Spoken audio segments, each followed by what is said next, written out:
रहीम cell junction की video को start करते हैं। सेल जंक्शन को हम ब्रॉडली 3 कैटेगरीज में क्लासिफाई करते हैं। नंबर 1 एडहेरिंग जंक्शन, जो normal cell to cell junction होते हैं या सेल का जो बेस में मेम्ब्रेन जंक्शन होता है वो वाले होते हैं।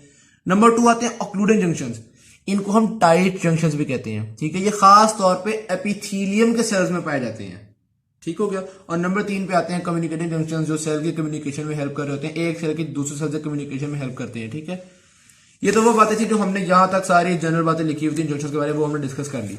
अब देखिएगा इनकी टाइप्स के बारे में। एडहेरिंग जंक्शन की फर्दर 4 टाइप्स होती हैं। Zonula adherens, fascia adherens, macula adherens. Macula adherens को हम डेस्मोसोम्स भी कहते हैं और हेमीडेस्मोसोम, ये इसकी 4 टाइप्स हो गई। फिर ऑक्लूडेंट जंक्शन की 2 टाइप्स है, जोनुला ऑक्लूडेंस और फेशिया ऑक्लूडेंस, और इसी तरह कम्युनिकेटिंग जंक्शन की एक टाइप है, गैप जंक्शन। अच्छा, सबसे पहले हम डिस्कस करते हैं ऑक्लूडेंट जंक्शन को, जिनको हम टाइट जंक्शन भी कहते हैं। टाइट क्यों कहते हैं? क्योंकि ये ना एक मेम्ब्रेन को दूसरे मेम्ब्रेन से बिल्कुल जोड़ देते हैं। अगर मैं आपको डायग्राम में दिखाऊं तो ये आप देख सकते हैं, एक सेल की मेम्ब्रेन दूसरी सेल की मेम्ब्रेन से बिल्कुल जुड़ गई है, कोई इंटरसेलुलर स्पेस वहां पे छोड़ी नहीं इन्होंने, कोई सब्सटेंस यहां से पास कर नहीं सकता, इसलिए हम क्या करें, टाइट जंक्शंस। अब टाइट जंक्शंस की फर्दर 2 टाइप थी हमारे पास, आपको याद होगा, एक जोनुला ऑक्लूडेंस और एक फेशिया ऑक्लूडेंस। चलो देखते हैं जोनुला और फेशिया में डिफरेंस होता बेसिकली क्या है। तो डिफरेंस बेसिकली ये है कि मिसाल के तौर पे ये अगर मेरे पास एक सेल है, तो इस सेल के इर्द गिर्द ना पूरी एक बेल्ट सी फॉर्म होती है, या ये देखिएगा, ये एक बेल्ट है जो सेल के पूरे पेरीमीटर के इर्द गिर्द या सेल के इर्द गिर्द मौजूद है। ठीक, तो ये बेल्ट मुख्तलिफ जगह पर जंक्शन बना रही होती है, इसको हम कहते हैं जोनुला। और दूसरी तरफ इस तरह से होता है कि ये अगर एक सेल है तो इस सेल पे मुख्तलिफ जगह पे स्ट्रिप्स होती हैं जो कि जंक्शन फॉर्म करती हैं, एक कोई यहां जंक्शन फॉर्म हो रहा है, कोई यहां जंक्शन, कोई यहां, तो इसको हम कह रहे होते हैं फेशिया ऑक्लूडेंस। ठीक है, तो अगर पूरे बेल्ट मौजूद है तो उसको कह रहे हैं जोनुला और इसको कह रहे हैं फेशिया। तो डिस्कस करते हैं सबसे पहले हम जोनुला ऑक्लूडेंस को, जिसको यहाँ पे डिटेल में बताया गया। जोनुला ऑक्लूडेंस की पहले आपको एक डायग्राम दिखाता हूं जिससे आपको समझ में आएगा कि किस तरह से बेल्ट जो है ये पूरी तरह से एक एपिथेलियम को सील करने में काम आ रही होती है। ठीक है, और फिर फर्दर हम थोड़ा सा और इसके स्ट्रक्चर को डिस्कस करेंगे। अब इस डायग्राम में आप देख सकते हैं कि जो एपिथेलियल सेल्स हैं उन्होंने आपस में टाइट जंक्शंस फॉर्म किए हुए हैं, जिनकी वजह से इंटरसेलुलर स्पेस उस जगह से खत्म हुई हुई है। अब इस एपिथेलियम के थ्रू कुछ सब्सटेंस वगैरह पास नहीं कर सकता। ठीक है, फिर खास तौर पे अगर जोनुला ऑक्लूडेंस का मैं आपको दिखाऊं तो ये जो डायग्राम देखिएगा, इसमें आप देख सकते हैं हर सेल के इर्द गिर्द एक बेल्ट सी मौजूद है, वो जो रेड कलर की है, एक बेल्ट सी मौजूद है। अब ये जो बेल्ट है ये मुख्तलिफ जगहों पे दूसरे सेल के साथ एक जंक्शन फॉर्म कर रही होती है। ठीक है, अच्छा, जिस जगह पे बेल्ट जंक्शन फॉर्म करती है उसको हम कहते हैं फ्यूजन साइट। तो एक बेल्ट पे थोड़े फ्यूजन साइट्स भी होते हैं, ज्यादा फ्यूजन साइट्स भी होती हैं। जो एपिथेलियम बिल्कुल इम्परमेबल होती हैं, जैसे यूरिनरी ब्लैडर के एपिथेलियम है, उनमें ज्यादा फ्यूजन साइट्स पाई जाती हैं। ठीक, और जो एपिथेलियम्स थोड़ी बहुत परमेबल होती हैं, जैसा कि proximal convoluted tubule of kidney के एपिथेलियम है, उनमें फ्यूजन साइट्स निस्बतन कम होती हैं। ठीक है, तो ये चीज आगे बुक में लिखी हुई थी, मैं आपको दिखा भी देता हूं। उन्होंने जिक्र किया हुआ है कि अगर फ्यूजन साइट्स ज्यादा होंगी जैसे यूरिनरी ब्लैडर के एपिथेलियम में, तो ceiling capability of the epithelium ज्यादा होगी। ठीक, इसी तरह अगर फ्यूजन साइट थोड़ी सी कम होंगी तो एपिथेलियम थोड़ी बहुत परमेबल होगी, उसकी सीलिंग कैपेबिलिटी इतनी अच्छी नहीं होगी। ठीक है, आगे हम डिस्कस करते हैं ये जो आपका जंक्शन था इसके स्ट्रक्चर को।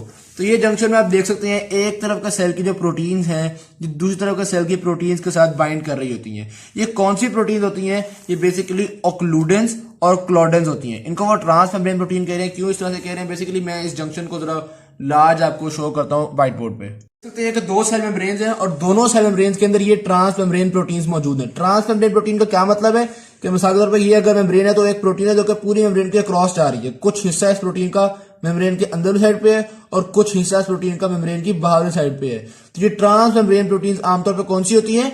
ऑक्लूडेंस और क्लॉडेंस। जो इनका बाहर वाला साइड है वो आपस में फ्यूज कर, जिसकी वजह से टाइट जंक्शन फॉर्म हो रहा है। ये जो प्रोटीन का वो वाला हिस्सा जो सेल के अंदर है ना, उसको हम जरा पकड़ के रखते हैं कि ये कहीं प्रोटीन भाग ही ना जाए, हमारा जंक्शन खराब हो जाएगा। तो इसको अंदर से ग्रिप करने के लिए हमारे पास प्रोटीन्स होती हैं ZO1, ZO2, ZO3, जोनुला ऑक्लूडेंट protein 1, जोनुला ऑक्लूडेंट protein 2।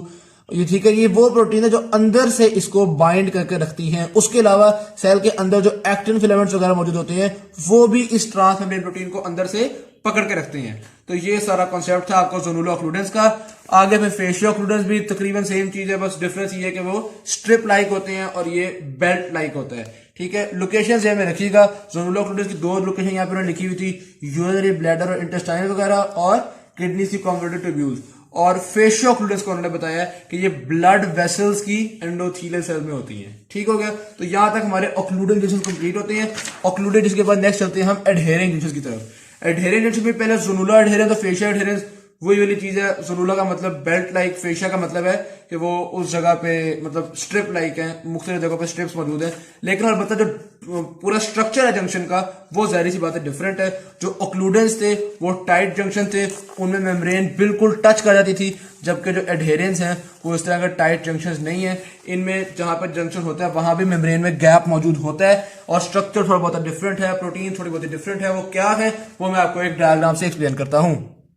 सबसे पहले ट्रांस मेम्ब्रेन प्रोटीन इसमें देखिएगा ग्रीन कलर की उन्होंने शो की हुई है, जो कि सेल से बाहर ज्यादातर निकल रही है। उसका नाम है कैडहेरिन। ठीक है, नीचे लेबल हुआ हुआ है कैडहेरिन। अब इस कैडहेरिन को अंदर वाली साइड से यानी साइटोप्लाज्मिक साइड से हम पकड़ के रखना चाहते हैं, इसलिए हम इसको एक्टिन फिलामेंट्स के साथ चिपका देते हैं। ठीक, अब कैडहेरिन के साइटोप्लाज्मिक साइड को एक्टिन फिलामेंट्स के साथ चिपकाने के लिए हमारे पास दो तरह की प्रोटीन हैं, एक कैटिनिन और एक विनकोलिन। ये आप डायग्राम में देख सकते हैं। तो कैटिनिन और विनकोलिन वो साइटोप्लाज्मिक प्रोटीन्स हैं जो कि कैडहेरिन को अंदर वाली साइड से पकड़ के रखती हैं। ठीक, अभी जो कैडहेरिन है ये बाहर जारी बात है दूसरे सेल के कैडहेरिन वगैरह के साथ बाइंड कर रहा होता है। इस कैडहेरिन का जो सेल से बाहर वाला पोर्शन है उसको बाइंड रखने के लिए हमारे पास कैल्शियम आयंस की सिग्निफिकेंस है। ठीक, तो ट्रांस मेम्ब्रेन प्रोटीन क्या है? ई कैडहेरिन। अंदर से किसने पकड़ा हुआ है? कैटिनिन विनकोलिन ने। और बाहर वाली साइड पे उसको बाइंड करने में कौन रोल प्ले कर रहा है? कैल्शियम। इतनी सी चीज थी हमारे पास। डिस्कशन थी हमारे पास जोनुलर एडहेरेंस के हवाले से। फिर आ जाते हैं हमारे पास फेशिया एडहेरेंस। फेशिया एडहेरेंस जाहिर सी बात है स्ट्रिप लाइक होगा, जोनुला की तरह बेल्ट लाइक नहीं होगा। और एक चीज याद रखनी है वो ये कि फेशिया एडहेरेंस आपके कार्डियक मसल सेल्स में भी पाया जाता है। ठीक है, तो एडहेरेंस जंक्शन में हमने जोनुलर एडहेरेंस कर लिया, फेशिया एडहेरेंस कर लिया, फिर आता है मैक्यूलर एडहेरेंस या डेस्मोसोम्स। तो नेक्स्ट इसका करते हैं हम मैक्यूलर एडहेरेंस को, डेस्मोसोम्स को, जिसको हम स्पॉट वेल्ड लाइक जंक्शंस भी कहते हैं। ठीक है, इनका भी बड़ा इंपॉर्टेंट है। इनमें एक फर्क चीज है जो पिछले जंक्शन में हमने नहीं पढ़ी, और वो है अटैचमेंट प्लेक्स। जिस जगह पर जंक्शन फॉर्म होना होता है वहां पे इनके अंदर मेम्ब्रेन की अंदर वाली साइड पे अटैचमेंट प्लेक्स होते हैं। मैं आपको डायग्राम से एक्सप्लेन करता हूं तो आसानी से समझ में आ जाएगी हमें। ये आप देख सकते हैं येलो कलर की डिस्क शेप्ड अटैचमेंट प्लेक्स उन्होंने शो किए हुए हैं। ठीक है, फिर इसी तरह से इसके अंदर भी ट्रांस मेम्ब्रेन ग्लाइकोप्रोटीन है जो कि ब्लू कलर शो किए हुए हैं। उनको डिस्कस करने के लिए मैं एक दफा जोनुलर एडहेरेंस को थोड़ा सा रिवाइज करता हूं। वहां पे हमने कहा था जो ट्रांस मेम्ब्रेन ग्लाइकोप्रोटीन थी उनका नाम था कैडहेरिन। उनको बाहर की साइड से बाइंड करने के लिए यूज होता है कैल्शियम, और अंदर वाली साइड पे उनको पकड़ के रखा हुआ था विनकुलिन और कैटिनिन ने। ठीक, अब यहाँ पे क्या सूरत हाल है? यहाँ पे भी जो ग्लाइकोप्रोटीन है वो कैडहेरिन फैमिली की ही है, उसका नाम है डेस्मोकोलिन्स और डेस्मोग्लीन्स। ठीक है, इनको बाहर वाली साइड से बाइंड करने के लिए यहाँ भी कैल्शियम ही यूज हो रहा है, जबकि अंदर वाली साइड पे ये एंकर हो रहे हैं अटैचमेंट प्लेक्स में। सिंपल, कोई इसमें ऐसा मुश्किल चीज नहीं थी। ठीक है, अच्छा, अटैचमेंट प्लेक्स की अगर आप साइटोसोलिक साइड देखें तो वहां पे कुछ इंटरमीडिएट फिलामेंट्स अटैचमेंट प्लेक के अंदर एंकर हो रहे होते हैं, यानी सेल के अंदर वाली साइड से इंटरमीडिएट फिलामेंट्स जो है वो अटैचमेंट प्लेक में एंकर हो रहे होते हैं। ठीक है, अच्छा ये बात याद रखिएगा, डेस्मोसोम्स एपिथेलियल सेल्स में भी होते हैं और डेस्मोसोम्स कार्डियक सेल्स में भी होते हैं। जो डेस्मोसोम्स एपिथेलियल सेल्स में होते हैं उनके अंदर keratin type of intermediate filaments anchor हो रहे होंगे। ठीक, और जो डेस्मोसोम्स कार्डियक सेल में होते हैं उनमें desmin type of intermediate filaments anchor हो रहे होंगे। तो बस ये एक शॉर्ट सा डिफरेंस था। यहाँ पे खत्म होता है हमारा डेस्मोसोम्स। ये एक और डायग्राम देखिएगा जिसमें रेड कलर की आपके पास अटैचमेंट प्लेक्स हैं, ग्रीन कलर की ट्रांस मेम्ब्रेन ग्लाइकोप्रोटीन्स हैं, और अंदर येलो कलर के आपके पास इंटरमीडिएट फिलामेंट्स हैं जो केराटिन या डेस्मेन के होते हैं। आते हैं हमारे पास कम्युनिकेटिंग जंक्शन, जिनकी एक ही टाइप थी गैप जंक्शन। तो गैप जंक्शन को देखिएगा, गैप जंक्शन को नेक्सस भी कहा जाता है। फिर उनके लोकेशन के हवाले से बात की जाए तो ये आपके पास काफी टाइप ऑफ सेल्स में होते हैं। एपिथेलियल सेल्स में भी होते हैं, एस्ट्रोसाइट्स में होते हैं, न्यूरॉन्स में होते हैं, ऑस्टियोसाइट्स में होते हैं, कार्डियक मसल सेल में भी होते हैं, स्मूथ मसल सेल में भी होते हैं। अलबत्ता स्केलेटल मसल सेल में नहीं होते। तो no gap junction skeletal muscle cell cardiac muscle में भी है, स्मूथ मसल में भी है, बल्कि कार्डियक मसल में तो इंटरकैलेटेड डिस्क में खास तौर पे पाए जाते हैं। ठीक हो गई बात। फिर इनका स्ट्रक्चर की बात की जाए तो इसमें जो ट्रांस मेम्ब्रेन प्रोटीन है उसका नाम है कोनेक्सिन। अब बेसिकली होता ही है, तकरीबन 6 कोनेक्सिन्स मिलके एक कोनेक्सॉन फॉर्म करती हैं। कोनेक्सॉन को आप एक पोर समझ सकते हैं, या ये अगर मैं आपको डायग्राम दिखाऊं, बल्कि ये डायग्राम जूम करके दिखाता हूं आपको, ये देखिएगा। अब इसमें ये देखें मेम्ब्रेन के, ये एक मेम्ब्रेन है, इस मेम्ब्रेन के अक्रॉस ये एक कोनेक्सिन है। ठीक, ये दूसरा कोनेक्शन है। इस तरह के 6 कोनेक्शन मिलके एक पोर सा फॉर्म कर लेंगे इस मेम्ब्रेन में, उस पोर को कहेंगे कोनेक्सॉन। जब इस मेम्ब्रेन का कोनेक्सॉन और इस मेम्ब्रेन का कोनेक्सॉन आमने सामने आ गए तो ये बन गया एक आपके पास चैनल।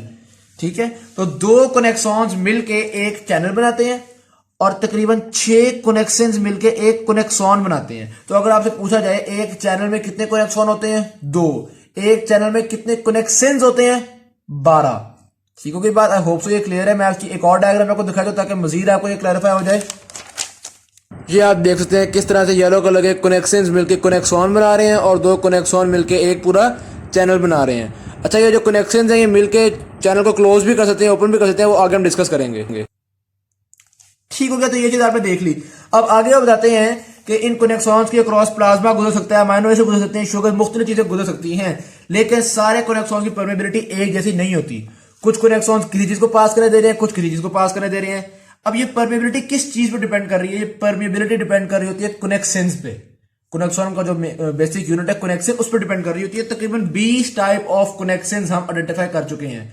तो कौन सी टाइप के कनेक्शन उस कनेक्शन को बना रहे हैं, इस पर डिपेंड कर रहा होगा कि उस कनेक्शन के क्रॉस कौन कौन से मटेरियल गुजर सकेंगे। उसके अलावा ये जो कनेक्शन है ये अपनी परमेबिलिटी चेंज भी कर सकते हैं, यानी ये क्लोज भी हो सकते हैं, ओपन भी हो सकते हैं। ये किन बेसिस पे क्लोज या ओपन हो रहे होते हैं? मुख्तलिफ चीज की कंसंट्रेशन पे। जैसे मिसाल के तौर पे आम तौर पे सेल के अंदर जो कैल्शियम है उसकी कंसंट्रेशन के अंदर कम होती है, सेल के बाहर ज्यादा होती है, तो ये कनेक्शन खुला रहता है। अगर सेल के अंदर कैल्शियम ज्यादा होने लगे तो ये कनेक्शन बंद हो जाता है। इसी तरह से पीएच के चेंजेस की वजह से भी कनेक्शन बंद हो जाता है। तो ये जंक्शन जो है ये क्लोज और ओपन भी हो सकते हैं। और इनके सिग्निफिकेंस की बात कीजिए तो खास तौर पे आपके कार्डियक मसल्स में और स्मूथ मसल्स में ये बड़े सिग्निफिकेंट होते हैं, ताकि जब एक मसल भी स्टिमुलेट हो तो सारे सेल्स इस तरह से कनेक्टेड हो कि वो इकट्ठे कॉन्ट्रैक्ट कर जाएं। तो ये गैप जंक्शन जो है ये खास तौर पे मसल सेल्स को आपस में कनेक्ट कर रहे होते हैं, स्मूथ मसल सेल्स को और कार्डियक मसल सेल्स को।